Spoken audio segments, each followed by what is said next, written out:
Hey everyone, want to add custom commands in ueli? Custom commands let you create your own shortcuts to launch applications, open folders, visit websites, or execute commands with just a few keystrokes.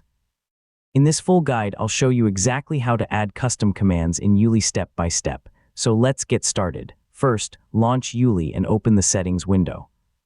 From there, navigate to the section for custom commands or shortcuts, depending on the version of ueli you're using.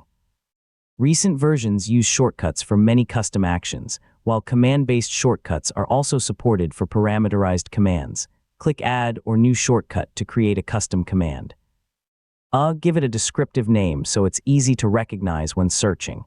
Now specify what the command should do. You can launch an application, open a folder, open a website, or run a supported executable. Simply enter the target path or URL as the execution argument. Save your new command once you've finished configuring it. ueli immediately adds it to its searchable list, so there's usually no need to restart the application.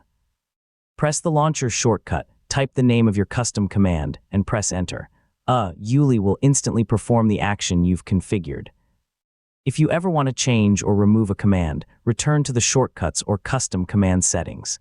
You can edit names, update execution targets, or delete commands you no longer need.